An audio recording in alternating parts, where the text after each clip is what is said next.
13절에서 16절까지의 말씀입니다. 마태복음 5장 13절에서 16절까지의 말씀, 제가 한 절, 여러분이 한 절 돌아가면서 읽도록 하겠습니다.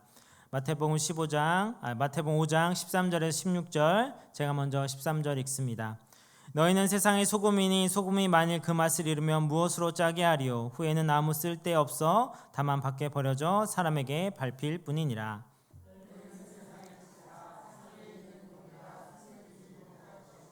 사람이 등불을 켜서 마라리 두지 아니하고 등경 위에 두나니 이러므로 집안 모든 사람에게 비치느니라. 이같이 너희 빛이 사람 앞에 비치게 하여 그들로 너희의 착한 행실을 보고 하늘에 계신 너희 아버지께 영광을 돌리게 하라. 아멘. 오늘 이 말씀 가지고 세상의 빛과 소금이 되어라는 제목을 함께 말씀의 은혜를 나누겠습니다. 갑오 경장이 일어났던 1894년 조선 말기는 엄청나게 사회가 극도로 부패한 시대였습니다. 권세와 돈이 세상을 지배하던 그때 관직은 돈으로 사고 파는 물건에 지나지 않았습니다. 관찰사는 20만 양, 고을 수령자는 5만 양에 거래되었고, 이렇게 관직을 얻은 자들은 부임하자마자 그 돈 낸 뇌물을 메꾸기 위해서 백성들을 착취하고 공금을 횡령했습니다. 그런데 그렇게 부패한 관리들이 가장 두려워했던 사람들이 있었습니다. 바로 그리스도인, 기독교인들이었습니다. 그들은 관리에게 뇌물을 바치지 않았고 오히려 부정과 불의를 고발하고 바로잡는 일에 앞장섰기 때문입니다. 그때 기독교인의 인구가 조선 전체 인구의 0.1%도 되지 않았습니다. 그런데 그들은 사회를 뒤흔들 정도의 도덕적인 힘과 영적 영향력을 가지고 있었습니다. 심지어 황해도 해주에서는 예수를 믿는 사람이 많아 부정부패가 통하지 않자 아무도 그 고을의 수령으로 가지 않으려 했다라는 일화도 있다고 합니다. 그렇게 그리스도인들은 세상의 빛과 소금으로 살았던 것입니다. 비록 숫자는 너무 미약했지만 그들은 세상의 한복판에서 하나님의 의와 거룩함을 드러내는 존재였습니다. 그들의 신앙과 삶은 사회를 정결하게 하고 어둠 속에서 진리의 빛을 비추는 등불이 되었던 것입니다. 그런데 요즘 우리의 현실은 어떻습니까? 오늘날은 오히려 기독교라는 이름이 부끄럽게 회자될 때가 있습니다. 세상의 뉴스에서 교회 이름이 오르며 빛을 비추는 것이 아니라 어둠을, 소금의 맛을 드러내는 것이 아니라 부패의 냄새를 떠올리는 일이 적지 않습니다. 그래서 세상 사람들이 오히려 예수 믿는 사람들을 걱정하는, 예수님을 걱정하는, 하나님의 이름을 오히려 걱정하는 그런 시대가 되어버렸습니다. 그러나 사랑하는 성도 여러분, 이 시대의 빛이 흐려졌다 해서 빛 자체가 사라진 것이 아닙니다. 소금이 맛을 잃어버렸다고 해서 그 소금의 가치가 사라진 것도 아닙니다. 아직 세상 속에는 하나님의 영광을 드러내며 주님의 뜻을 이뤄갈 우리가 있습니다. 하나님은 오늘도 우리 한 사람 한 사람을 세상의 빛과 소금으로 부르고 계십니다. 그렇다면 우리가 세상 속에서 어떻게 빛과 소금의 역할을 감당해야 할까요? 첫째는 우리의 본질을 깨달아야 합니다. 오늘 13절과 14절 말씀입니다. 우리 다 같이 읽겠습니다. 시작.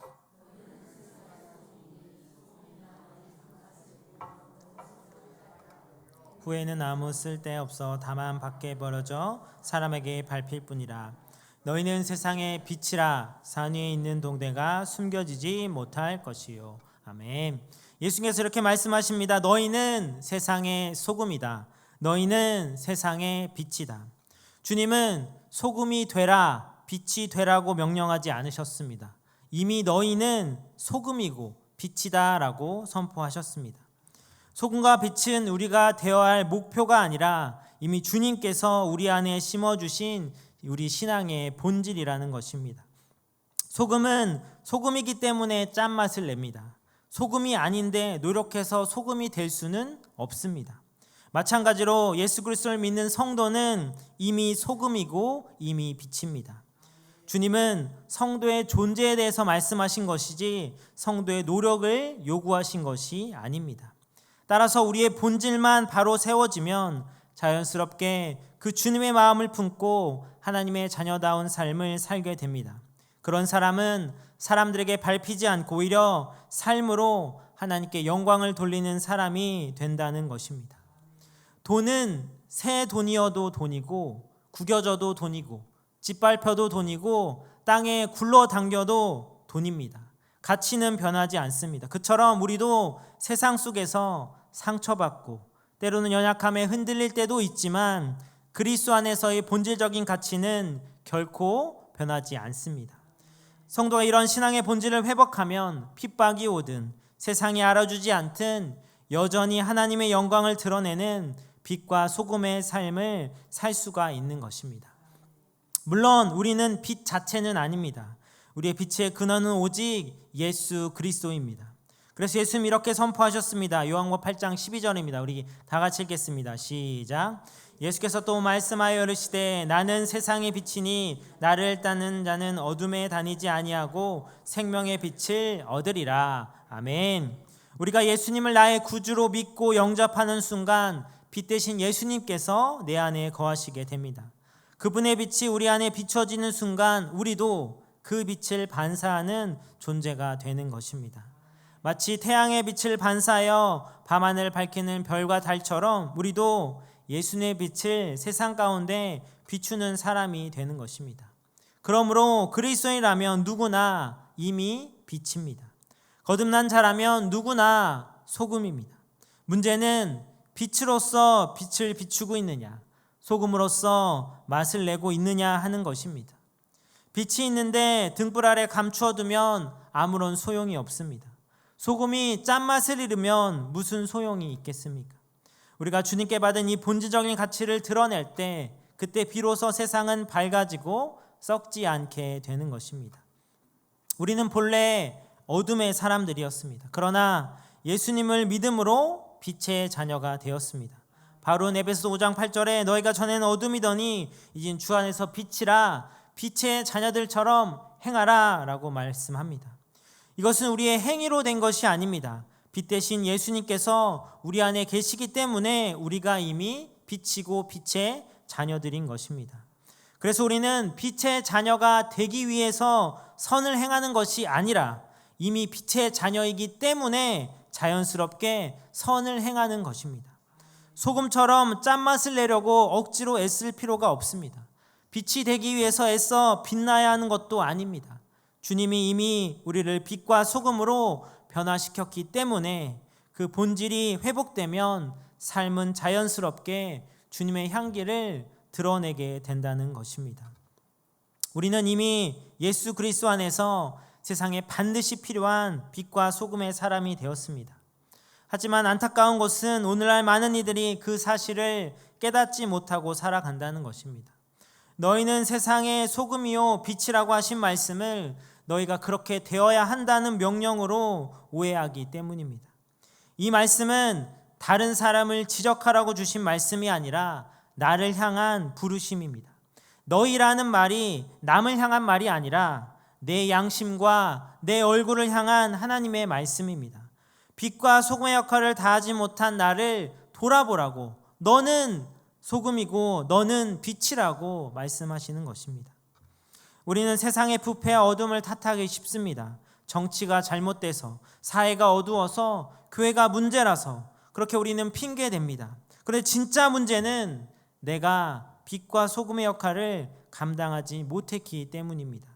세상이 어두운 것은 빛을 비추지 않았기 때문이고 세상이 썩어가는 것은 소금이 그 맛을 잃었기 때문입니다. 도산 안창호 선생님이 남긴 말 가운데 이런 말이 있습니다.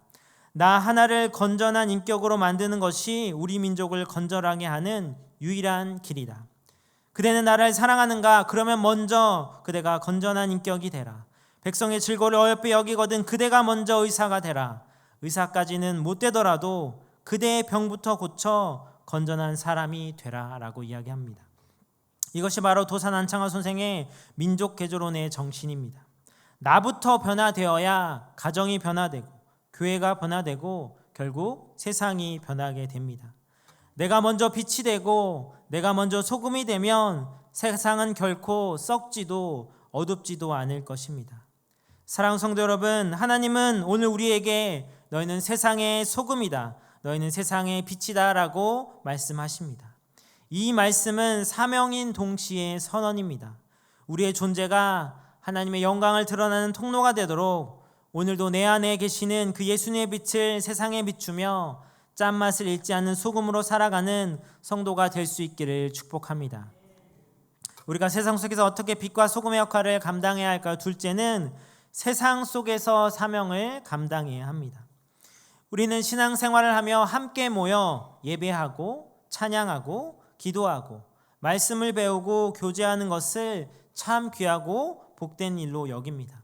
그런데 문제는 거기서 멈추면 안 된다는 것입니다. 많은 그리스도인들이 교회 안에서 열심히 예배드리고 뜨겁게 기도하고 교제에도 힘씁니다. 하지만 정작 세상 속에서 빛과 소금으로 살아가는 일에는 약해지는 경우가 많습니다. 교회 안에서는 분명히 믿음이 뜨거운데 가정이나 직장이나 사회 속에서는 그 믿음의 향기를, 그 믿음의 뜨거움을 잃어버리고 맙니다. 우리는 분명 빛과 소금입니다. 그런데 그냥 빛과 소금이 아닙니다. 오늘 13절과 14절은 분명히 말씀합니다. 너희는 세상의 소금이고 세상의 빛이라. 주님은 우리를 교회의 빛, 교회의 소금이라고 말씀하지 않으셨습니다. 세상의 소금, 세상의 빛이라고 하셨습니다. 이 말씀은 우리가 교회 안에 머물러 있는 신앙이 아니라 우리끼리만의 신앙이 아니라 세상 속으로 파송된 신앙인임을 보여주는 것입니다.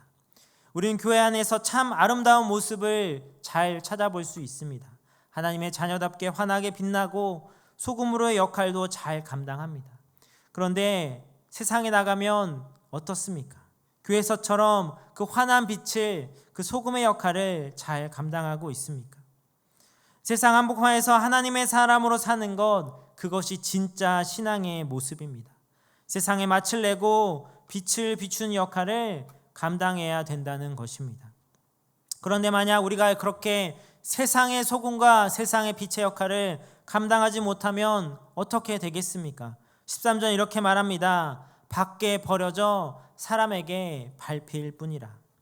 소금이 짠맛을 잃으면 아무런 쓸모가 없습니다. 그리스도인도 세상에서 이 제 역할을 감당하지 못하면 세상은 교회를 외면하고 심지어 조롱하게까지 됩니다. 예수님 당시는 지금처럼 소금 정제 기술이 발달하지 못했습니다. 그래서 이 사회 근처에서 생산된 소금에는 석고와 같은 이물질이 섞이는 경우가 참 많았습니다. 그런데 이 석고의 색깔도 소금의 색깔과 비슷하다 보니 육안으로는 구분이 되지 않았습니다. 하지만 석고는 짠맛을 내지 않고 오히려 비위를 거스르는 역겨운 맛을 내게 되어 있습니다. 그래서 소금에 석고가 많이 섞여 있으면 이 소금으로서의 기능을 제대로 발휘할 수 없어 결국 버릴 수밖에 없습니다. 그런데 내다 버릴 때 밭이나 정원이나 식물들이 가까운 곳에 버리게 되면 그 식물들이 살아가는 데 지장을 주니까 어디다 버리냐면 사람이 가장 많이 다니는 길거리에 내다 버립니다. 그러면 사람들이 오고 가면서 밟으면서 다 잘게 부서져 먼지처럼 사라져 버리기 때문입니다. 이것은 단순한 예가 아닙니다. 우리를 향한 신앙의 경고이기도 합니다.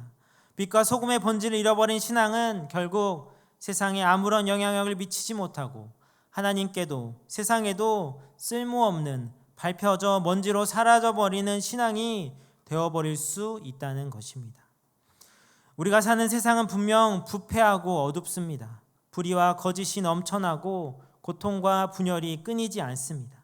그러나 바로 그렇기 때문에 이 세상에 빛과 소금인 우리가 필요합니다. 부패가 있기 때문에 소금이 필요하고 어둠이 있기 때문에 빛이 필요합니다. 이 세상의 아픔은 하나님의 사람들이 세상 속에서 제 역할을 할 때만 치유될 수 있습니다.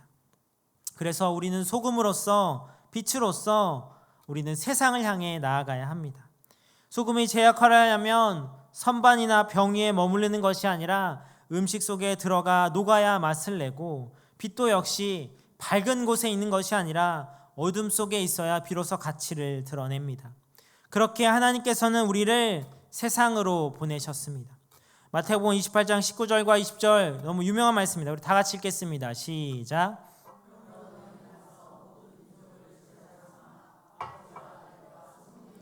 침례를 베풀고 내가 너에게 분부한 모든 것을 가르쳐 지키게 하라. 볼지어다 내가 세상 끝날까지 너희와 항상 함께 있으리라 하시니라. 아멘. 주님께서 우리를 너희는 가라라고 말씀하십니다. 또한 요한복음 20장 21절에도 예수께서 또 이르시되 너에게 평강이 있을지어다 아버지께서 나를 보내신 것 같이 나도 너희를 보내노라. 주님 우리를 세상으로 보내셨습니다. 그런데 우리는 종종 이 파송의 의미를 잊어버리고 신앙의 무게중심을 교회에만 두고 살 때가 많습니다. 그렇기 때문에 우리는 교회에서 함께 하나님을 예배하고 기쁨으로 뜨겁게 신앙으로 충전하여 은혜로 충전하여 세상으로 나아갈 때 우리 스스로에게 이렇게 물어야 합니다. 하나님, 오늘 내 가정과 내 직장과 내 일터에서 저를 어떻게 사용하시겠습니까? 저를 만나는 사람들이 저를 통해 하나님의 사랑을 느낄 수 있을까요? 저의 말과 행동을 통해 하나님의 향기를 드러내고 싶습니다. 이런 기대와 소망으로 우리가 세상을 향해 나가는 것이 세상 속에 제다된 삶인 줄로 믿습니다. 신앙자 한스킹은 이렇게 말했습니다. 목사와 같은 사역자는 교회를 향해 파송된 성직자이지만 성도들은 세상을 향해 파송된 성직자다. 여러분은 세상을 향해 파송된 하나님의 성직자입니다. 여러분의 가정이, 직장이, 일터가 바로 하나님이 보내신 사역지이며 선교지입니다. 여러분이 그곳에서 하나님의 사랑을 실천하고 진리의 빛을 비추는 순간 그 자리는 거룩한 예배의 현장이 되는 것입니다. 크고 위대하고 대단하고 어마어마한 일을 하지 않아도 됩니다. 작은 선행, 한마디의 격려, 진심 어린 배려 하나가 세상의 어둠을 밝히는 빛이 될 수 있습니다. 직장 동료를 향한 따뜻한 말 한마디, 가정에서의 인내와 사랑, 이웃을 향한 작은 친절이 바로 세상을 변화시키는 하나님의 도구가 될 수 있습니다. 사랑하는 성도 여러분, 우리는 세상을 변화시키기 위해 세상으로 들어가야 합니다. 그 속에서 세상과 동화되지 않고 오히려 세상을 하나님의 빛으로 변화시키는 사람, 소금으로 맛을 내는 사람이 되어야 합니다. 세상에서 그 예수 그리스도의 성품을 본받아 그분의 향기를 드러내는 삶을 살아가시기를 축복합니다. 하나님 여러분을 세상에 보내신 이유는 세상을 정죄하기 위함이 아니라 세상을 살리기 위함임을 기억하시기 바랍니다. 그 사명을 잊지 말고 오늘도 주님이 보내신 그 자리에서 빛을 비추고 맛을 내며 하나님의 영광을 드러내는 삶을 살아갈 수 있기를 축복합니다. 마지막으로 우리가 세상 속에서 어떻게 빛과 소금의 역할을 감당해야 할까요? 셋째는 사명을 숨기지 말아야 합니다. 빛의 가장 중요한 속성은 드러내는 것입니다. 어둠은 모든 것을 감추지만 빛은 모든 것을 환히 드러냅니다. 그래서 오늘 14절에도 이렇게 말합니다. 너희는 세상의 빛이라 산 위에 있는 동네가 숨겨지지 못할 것이다. 이스라엘에는 산이 참 많습니다. 그래서 옛날 사람들은 방어와 안전을 위해서 산 꼭대기에 마을을 지었습니다. 그래서 산 위에 있는 동네는 낮에는 햇빛이 반사되어 반짝이고 밤에는 각 집마다 켜놓은 등불로 멀리서 훤히 볼 수 있었습니다. 예수님 바로 그 모습을 비유로 드러내시며 말씀합니다. 너희는 숨겨질 수가 없다. 빛은 본래 드러나는 존재이며 드러남으로써 그 자체가 증명됩니다. 그래서 15절에 보면 사람이 등불을 켜서 말 아래 두지 아니하고 등경 위에 두나니 이러므로 집안 모든 사람에게 비친다라고 말씀합니다. 등불은 켜기만 해서는 의미가 없습니다. 그 집안을 비추도록 등경 위에 두어야 합니다. 근데 그런 빛을 말로 그릇으로 덮어버린다면 그것은 빛의 존재 이유를 스스로 포기하는 것과 같습니다. 제가 옛날에 취미로 자전거 타는 취미가 있었습니다. 그래서 특별히 야간 라이딩, 밤에 자전거를 타고 돌아다니는 것을 좋아했는데 그럴 때 꼭 챙겨야 하는 필수품이 세 가지 있습니다. 바로 헬멧, 전도등, 후미등 이 세 가지를 자전거를 탈 때 꼭 필요합니다. 많은 사람들이 그런데 전조등은 어둠 속에서 내가 깜깜하니까 앞을 잘 보기 위해서 길을 비추기에 필요한 것이라고 생각합니다. 그래서 요즘은 가로등이 너무 잘 돼 있으니까 굳이 자전거를 타면서 전조등을 갖고 다닐 킬 필요가 없다고 생각합니다.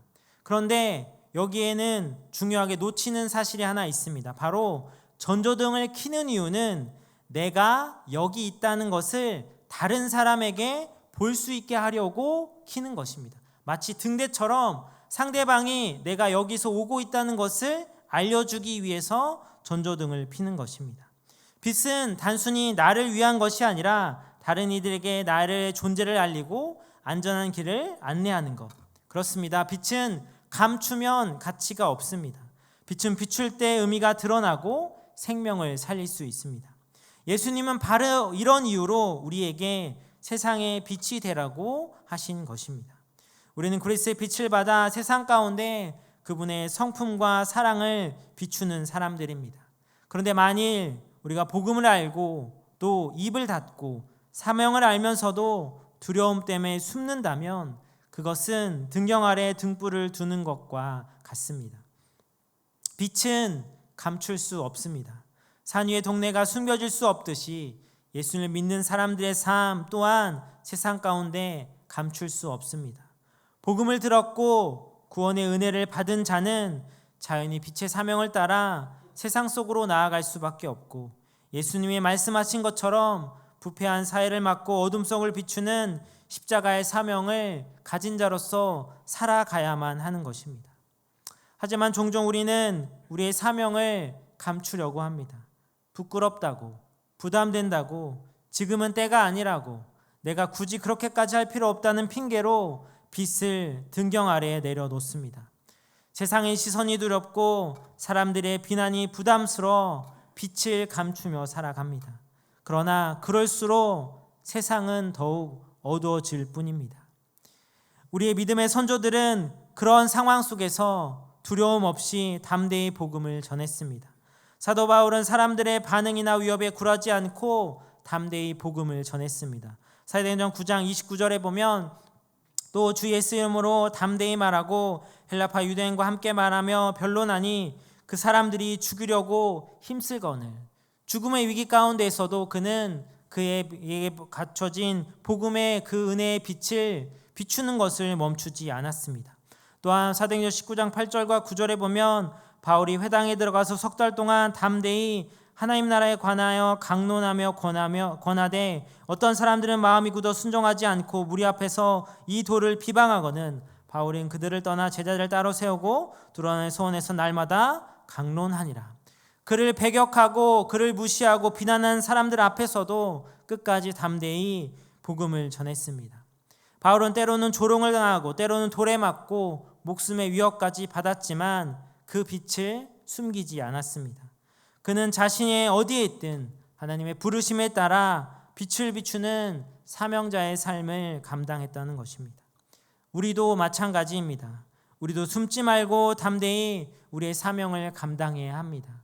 우리에게 비춰진 우리 속 안에 있는 빛을 비추며 살아가야 합니다.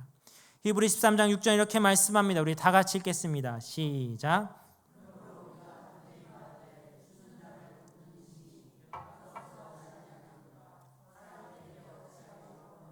아멘. 이 고백처럼 우리는 두려움보다는 믿음으로 나아가야 합니다.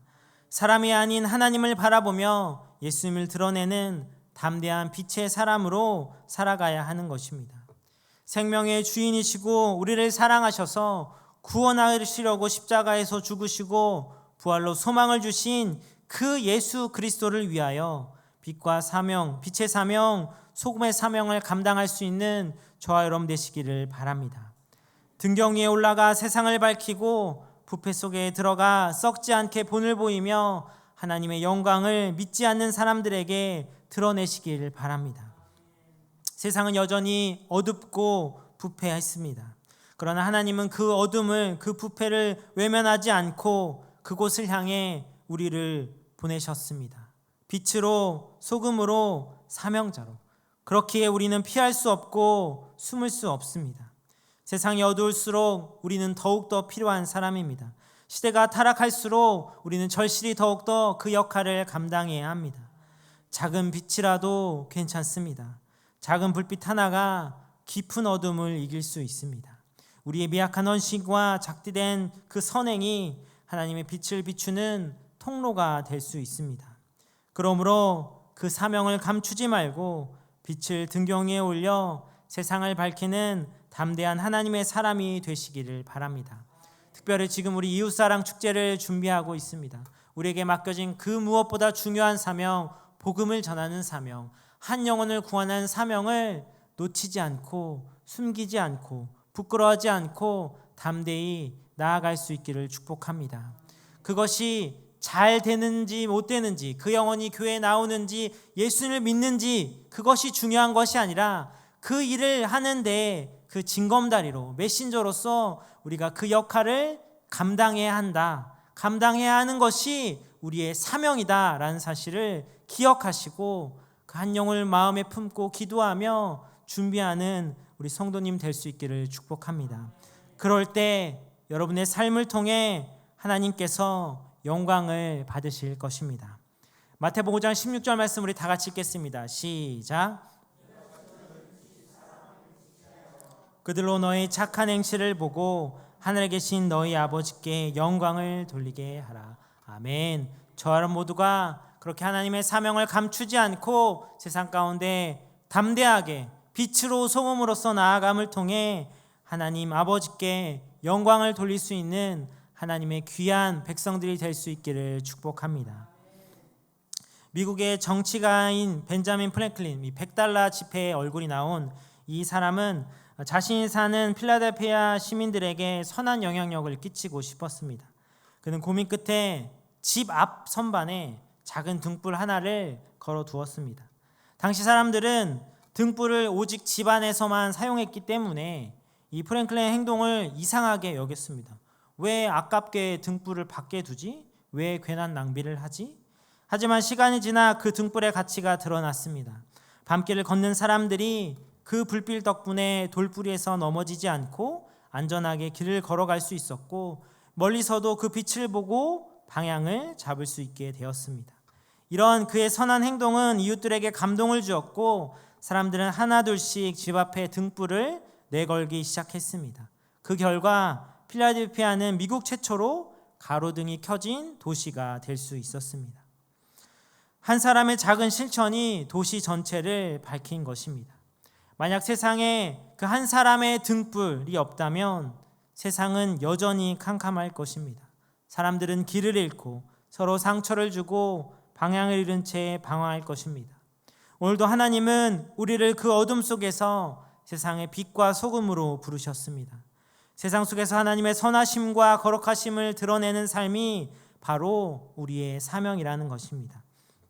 우리가 있는 그 자리에서 진리로 살아가고 사랑으로 섬기고 말씀대로 행할 때 사람들은 우리 안에 계신 하나님, 우리 안에 빛을 비추시는 예수님을 보게 됩니다. 우리가 그렇게 착한 행실을 보고 하늘에 계신 너희 아버지께 영광을 돌리라고 말씀하신 그 주님의 말씀을 실천하는 삶을 살기 위해 하나님의 영광을 드러낸 목적을 위해 우리의 신앙의 목표를 나의 성공이나 명예가 아닌 하나님의 영광으로 맞추고 살아갈 수 있기를 축복합니다. 그래서 우리의 삶이 소금처럼 스며들어 세상을 살리고 빛처럼 어둠을 밝히는 인생이 될 수 있기를 축복합니다. 직장에서, 가정에서, 교회와 세상 속에서 하나님이 우리와 함께 계시다는 증거가 우리를 통해 드러나기를 바랍니다. 그렇게 우리가 하나님이 주신 사명을 충성스럽게 감당할 때 그분의 이름이 높여지고 세상은 하나님의 영광을 보게 될 줄로 믿습니다. 너희는 세상의 빛이요 세상의 소금이라. 이 부르심 앞에 응답하여 우리의 모든 삶으로 하나님의 영광을 돌리는 하나님의 백성들이 될 수 있기를 축복합니다. 기도하겠습니다.